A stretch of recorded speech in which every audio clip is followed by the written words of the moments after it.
Hey there, Knicks fans. How you doing? It's your boy, Jonathan Macri, with you for another episode of the Knicks Film School Podcast.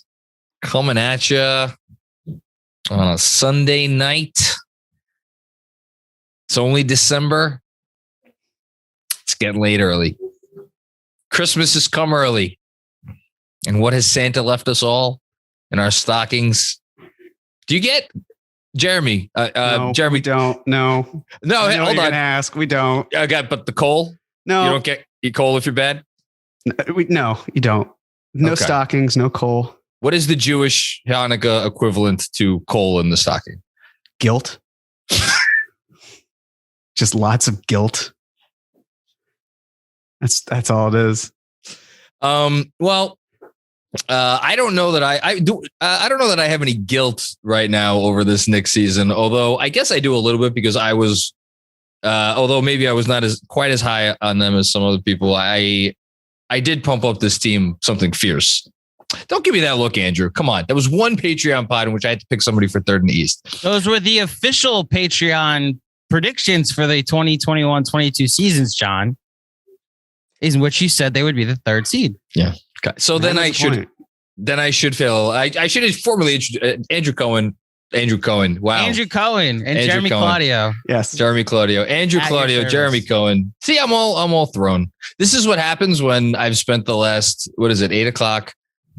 Game ended at a little before 3. I've spent most of the last 5 hours basically digesting the 2 games that they played this weekend, and writing about it and trying to make sense of this team. And I should feel some guilt because whatever my official prediction was, I know I was higher on this team than what they have showed us. I was a lot higher, and I was not ashamed to talk about it before the season, the beginning of the season. And now here we are. We're a couple weeks shy of Christmas. They are 3 games under 500. They've lost 2 games this weekend. They are gone 1-3 this week. And we are going to try to, I don't know if we're going to try to make sense of it. We're going to try to do what we always do and talk up, down, around, and see if we could come out with some kind of a answer as to where things stand right now. Jeremy Cohen, hello, sir.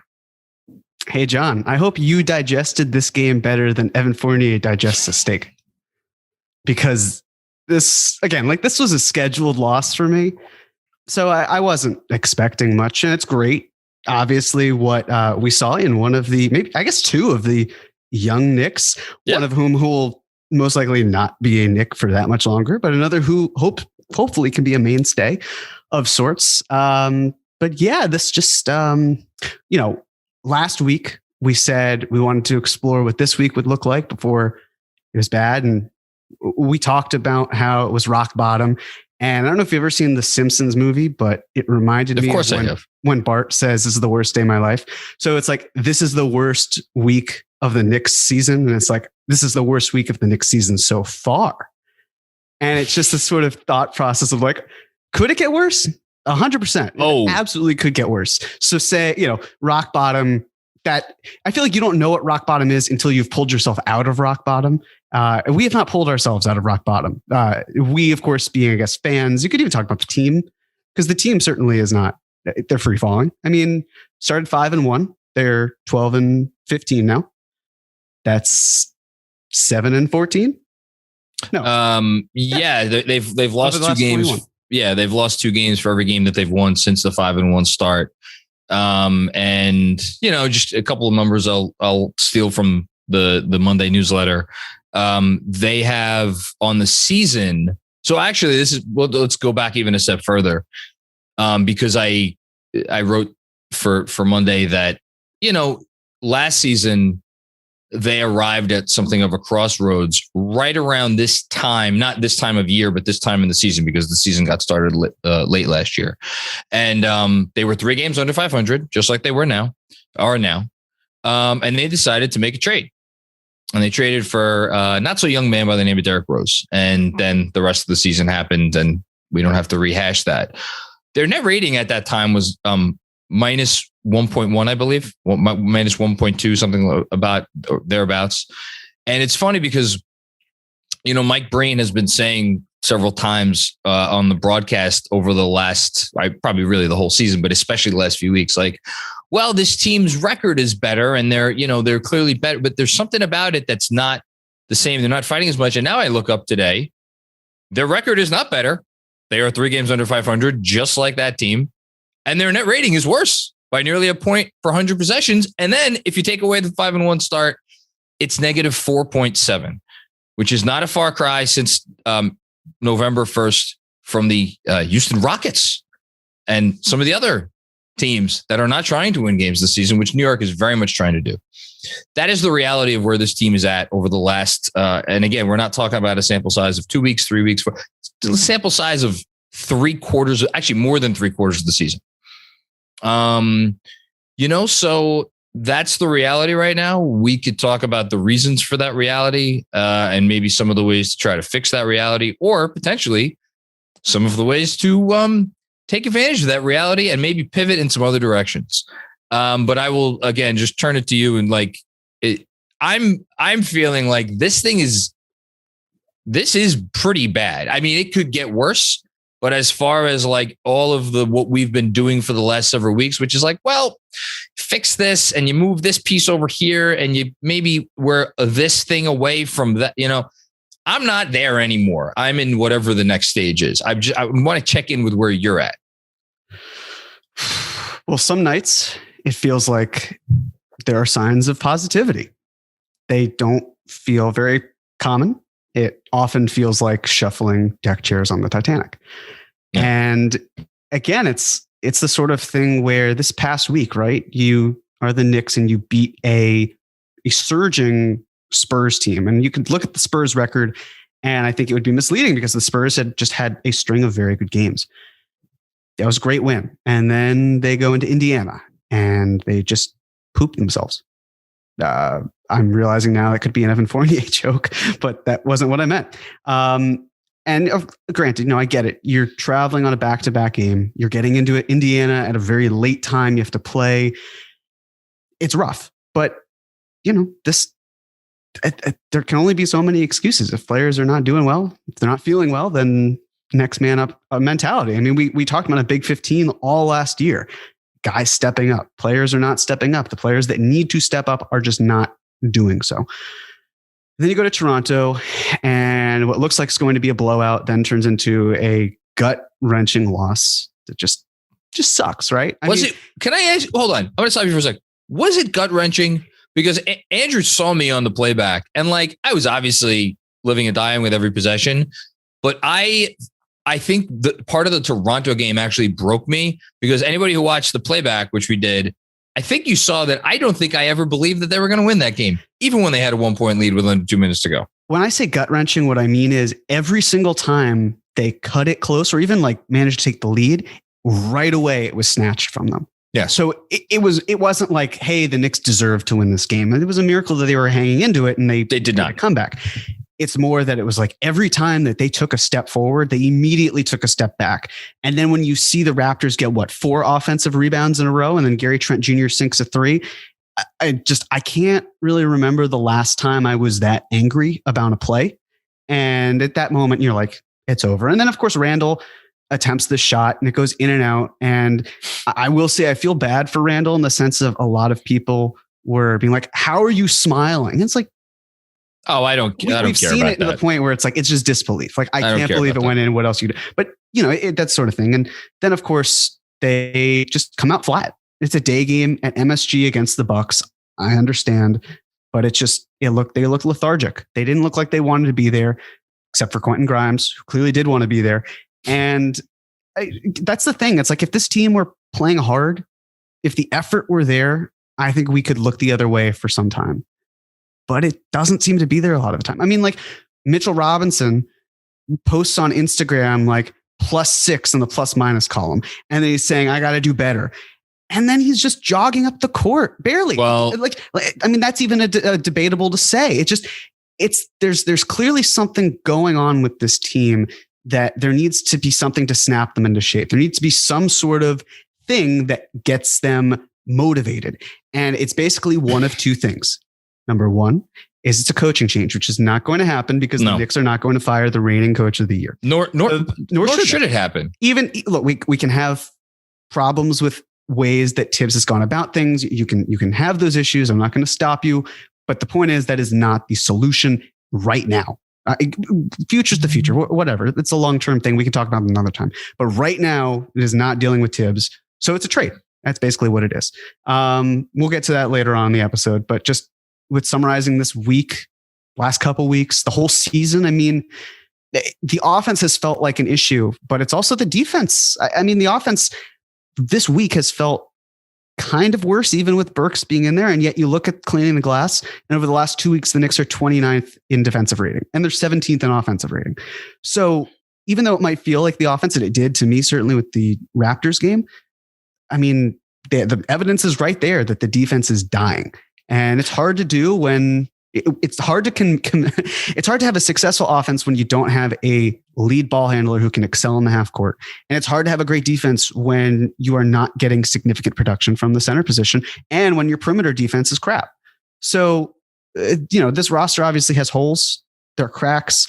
The front office thought it was going to do better than it has been doing. It's obviously the case. I'm still not worried about the long term, as we'll get into, but in the short term, things are bleak. Well,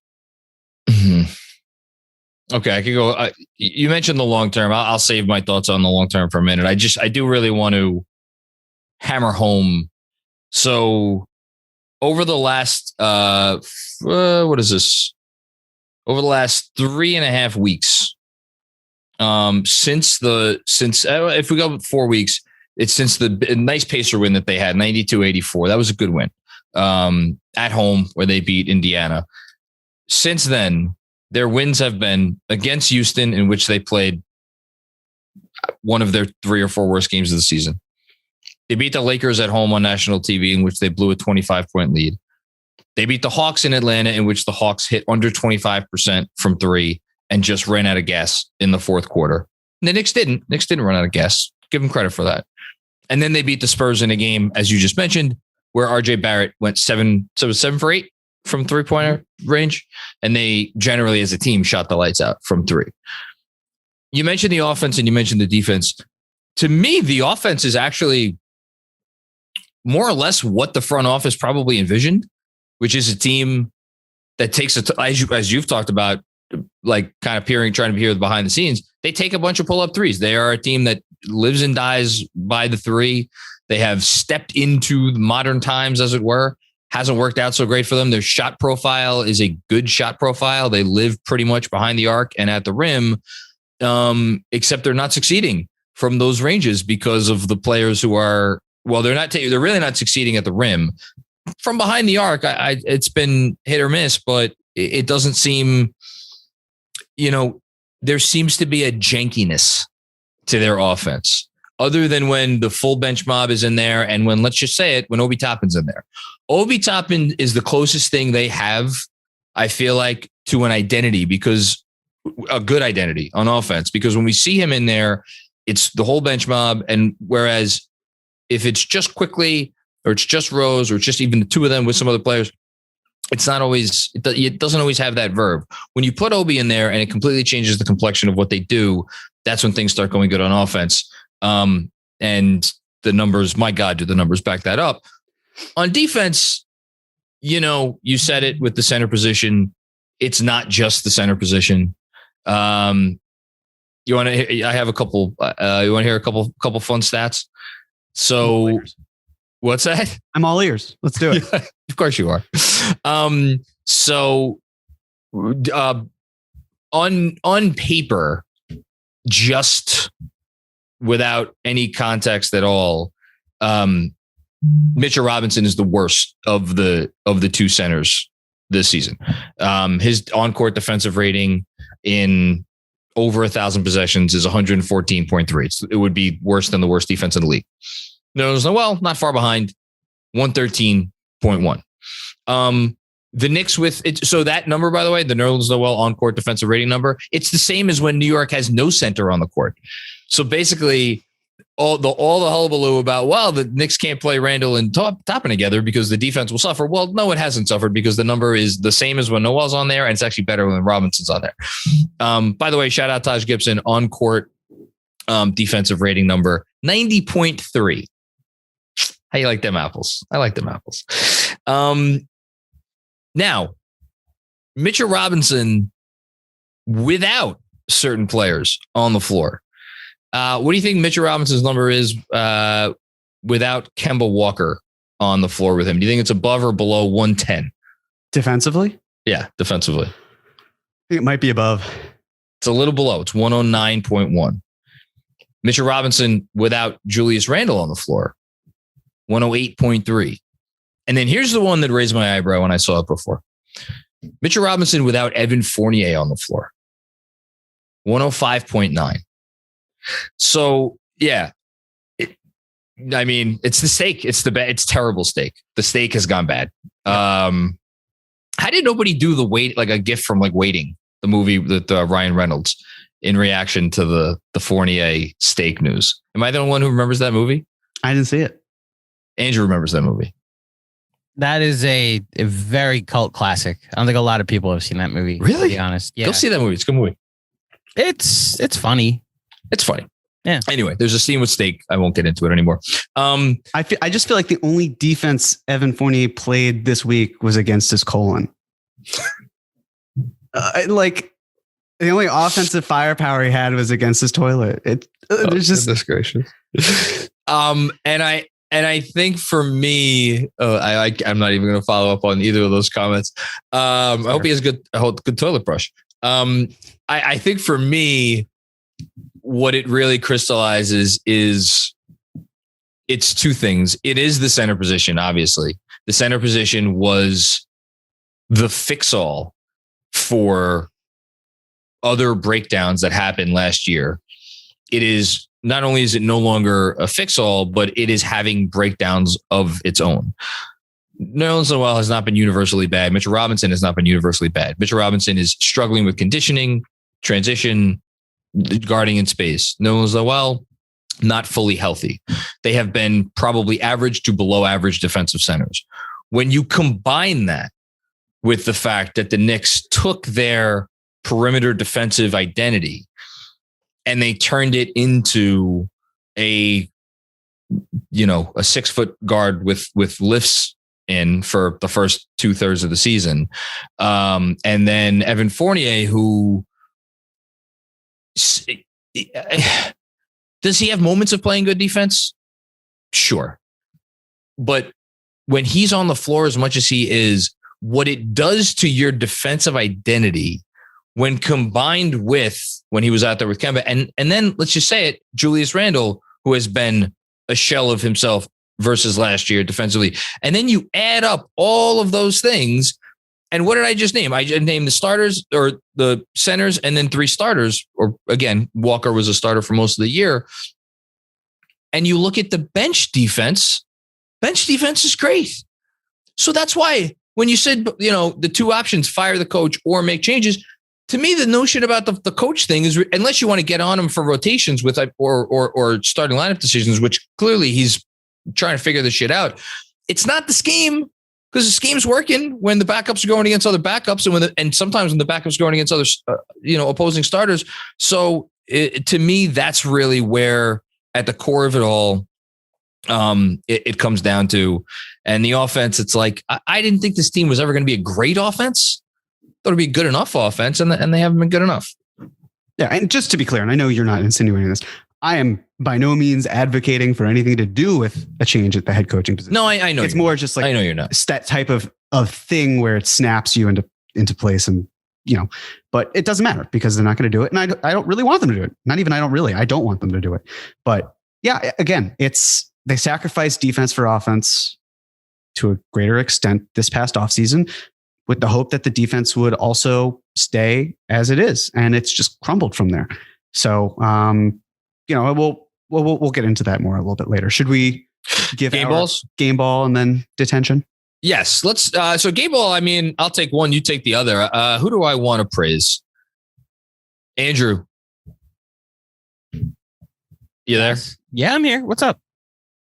Do I have time to pull up my favorite comparison stat in the entire NBA? You have all the time you would like to. Okay. Do exactly that. If this takes me 30 seconds, you could edit out. Yeah, we could also vamp. So why don't you vamp for 30 seconds about something? I can vamp. For those who missed it, by the way, John referenced something called Playback. There is a new partner that we have called Playback. They're a startup that lets you live stream games. And John and I watched the entire second half of the Toronto game together via Playback with our Ewing, Mello, and Moreau tier patrons.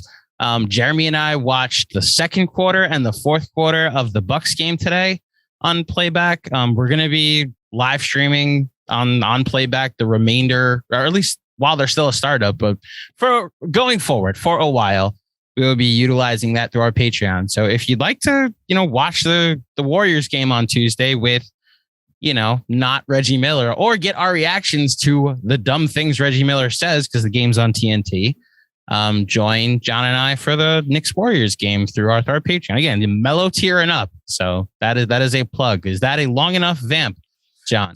It's a long enough vamp. Thank you for that. I appreciate it. All right, here we go. So my game ball is going to go to, of course, Obi Toppin. So our you want to hear the current members of our these are all per 36 minutes. 19 points, 8 rebounds, 2 assists, and 1 block per 36 minutes. So, and above 50% from the field. That's the other caveat. So all of those, Montrezl Harrell, leading the way, 64% from the field, followed by Giannis Antetokounmpo, 53% from the field. Obi Toppin, 53% from the field. Anthony Davis, 52.3% from the field. Jonas Valanciunas, 51.7% from the field. And then Karl Anthony Towns, a little over 50% from the field. Giannis does have the highest plus minus of that group at plus 9.6. Trailing him by a sliver, Obi Toppin at plus 8.2. Next up after that, Trez at plus 2.9 and Katz barely above 0. And then the other two guys are in the negative. I mean, he has been good all season. What he did for me on Friday night against the Toronto Raptors, coming in and just completely changing the energy of the game. He checked in the game while free throws were being shot. After the second free throw was made, it was 31-12. From that point forward, the Knicks went on a 27-7 run and they tied the game. Maybe it was like 27-8, whatever. And he had 10 points in that stretch. And it was just like, was he perfect? No. Can he still improve in the half court? Absolutely. Does he get the benefit of going up against backups? 100%. But we have now gotten to the point with Obi Toppin where the cute novelty act of what he was doing, I think, to start the year has now evolved into something a little bit different. And I don't know quite what that is. And I am curious to see it. I'll just say I'm curious to see it more minutes and against starters. But we've been seeing more of it because Tibbs is now going to it with Randall, defense be damned, for more minutes in these games. And the results have been like, okay, well, hit and miss, but you could see the outline of something, again, kind of special there. And it's unfortunate they didn't play against the Bucks, but hopefully he gets back on the floor soon. So he gets my game ball. He's the easy, obvious number one choice. 100%. Yeah, but you get to talk about... He adds a wrinkle to this team that is just non-existent when he's not. Non-existent. So it's great. I wish him a speedy recovery. Same with RJ. Yep. And they'll be back soon. So mine, in turn, it's got to be Mr. Quentin Grimes. Just easy. I mean, first start, 25 points, right? 27 points. There you go. Rookie record broken. Now belongs to Grimes. This is what he is. I mean, again, there's a reason why the Knicks honed in on this player. This is a guy who, in my mind, can be a very easy plug and play type, but he can grow into even more than that, right? Like right now, it's unfortunate because there's enough of a logjam where he's not getting in there. And the big thing with Tibbs, with rookies, has been, if you're outside of the rotation, maybe you'll get garbage time. Maybe you'll sub in at the last possession, especially defensive of a half, maybe of a quarter. Or you'll fill in when there's an injury or an absence. Grimes did that admirably. There's nothing else he really could have done today. Okay, I'll say this. There were some rookie mistakes, I thought, in the beginning where he For sure. left Middleton on his own to go double Giannis, and then Giannis kicked it out, and that was a little troubling. Some turnovers, some not great plays. It's a rookie. I'm not upset about it. I'm glad that he was able to get it out of his system and this type of game against this type of a contender. It's fine by me. But he was just absolutely fantastic. And, what the reality is, we are talking about two players who were drafted in the Walt Perrin era. Mm-hmm. And I think that just goes to show that no matter what happens, right? I mean, whether it's Obi at 8 or Quickly or Grimes at 25, or hell, even Sims at 58, and I get it, right? Like we're talking about a two-way rookie play, but turning picks and these lottery tickets into something that actually can impact the team positively, that's so reassuring. Because even when things are great, it's like, okay, cool. Well, the Knicks still have the opportunity to add to their team and a great development squad that's there. And before you know it, they can churn out consistent, role-playing guys. Or it's, okay, the Knicks are in the lottery. They did a pretty good job with Obi Toppin. I certainly didn't think he was going to be what Obi Toppin is becoming. I'm thrilled to be wrong, but it's that sort of thing where it just feels like you're covered. So Grimes was fantastic today. Love that he's gotten some time. Obviously hope RJ can come back soon, but in the meantime, Grimes fitting in. Brilliant job. Very well said. Yeah, I like Quentin Grimes. A lot of people have been calling for him all year. I do agree with you that there were some rookie mistakes. He did get kind of owned a little bit in the first half defensively on some of those possessions. But hey, he's a rookie. Totally cool. And Andrew's clarifying the rookie record is 7 threes. The other rookie record that he set today is most points for first start as a rookie, as a Knick, since I think the stat goes back to 70-71 per Elias Sports Bureau. So whatever. It was a great game for Grimes. It was proof that he should play more. Obi Toppin, we all agree, should play more. Emmanuel Quickly, I think he didn't have a great game today, but by and large, I do want to say, has he had the best sophomore season? No, his 3-point percentage on the year. We can't just ignore the first however many games. Like, he has been a little up and down, but I think we all agree Quickly has been a plus this season. And then there's RJ Barrett, who a little bit more uneven, but those are 4 young players that, like, I feel a lot better about where this season might be headed because those 4 guys are here. And there will be some people out there who are like, how do you not throw Mitchell Robinson into that group? You want to throw Mitch in? That's fine. That's a personal preference at this point. I'm not throwing Kevin Knox in. Are you throwing Kevin Knox in? I'm not throwing Kevin Knox in. Great game, Kev. Thank you for stepping in there. But no, Andrew just gave you. I stand by what I said when we wanted to throw him in the Colin Sexton trade. If you still believe in Kevin Knox, God bless you. I hope you believe in yourself the same way. It's fair. Well said. And we haven't seen Deuce. We haven't seen Rokas. Like, there's young talent here, and there's veteran talent here. Good veteran talent. Derrick Rose, best player on the year. Alec Burks, I think, arguably the second best player on the season. And these are good guys on fair contracts. The whole thing, which leads us to our detention. And yeah, I'm going to do it. I don't know. Was it sirloin? Was it a little filet mignon? Did he have a little? Maybe it wasn't even the steak. Maybe it was like somebody peed in the mashed potatoes. Yeah, that's probably. Mm-hmm. Well, listen, whatever it is, I don't really give a shit. He pun did. Intended. Yeah, he did. Set him up and knock him down. Knock him down. That's what the cook said to the waiter before. Oh, God. Goodness. It's a shitty episode today, huh? Keeps coming. Yeah. Yep. No. No. We got to stop eventually. Turning into an Adam Sandler movie. Let's go. My detention goes to Evan Fournier.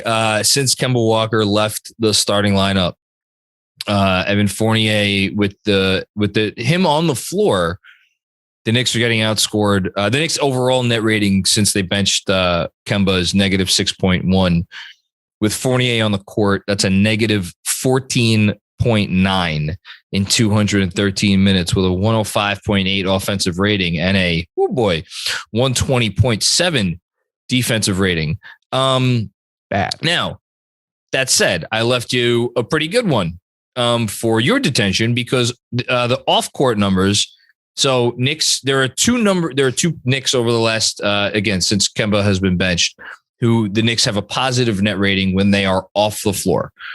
One of them is obviously Evan Fournier. In 171 minutes, they are outscoring teams by 3.1 points per 100 possessions. So that's pretty good. It's like a top 6-7 number this year with the amount of mediocrity and how few teams are at the top. There is someone who is a little bit better than him, about half the minutes. But maybe this will be a transition to you. You don't have to take this person for your detention, but I'm offering it up to you on the silver platter that Evan's steak came out on. In the 99 minutes that Julius Randle has not played since Kemba Walker went to the bench. You want to guess what the Knicks net rating is? Bad. No. So sorry, that when Julius Randle has played since Kemba went to the bench, or sorry, has not played when Julius Randle since Kemba went to the bench. Did I say has played? I meant has not played. No, I was just making a joke that it's bad, period. But yeah. Well, give me the number. It is plus 10.6. Okay. Which means in 99 minutes that the Knicks have played without Julius Randle since the Kemba benching, they're outscoring teams by more than 10 points per 100% possessions. It's only 99 minutes. But that's a pretty interesting number to me. I'm still taking Fournier with my detention. Yeah, just to be clear, the reason I said bad was because I knew it wasn't going to be exactly encouraging for Julius Randle. And clearly it's bad for Julius. That's what I meant. The number is good. I just meant the number in regards to how Julius fits in is bad. No, it's got to be Julius. If you're taking Evan, I'm taking Julius. Listen, those are the two guys who are supposed to be leading this team this week. They are the most expensive, high-profile players. They're supposed to be leading the charge. They are not leading the charge. Again, like Julius, it is impossible to evaluate him as a player until he has a lead ball handler he can feed off of.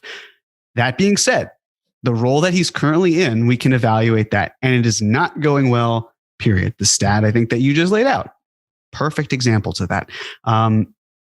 I think it was one of our patrons who said that it was Robert, who basically was talking about how there is a difficulty for Randle in that there are times where he wants to be very aggressive and times that he wants to make plays.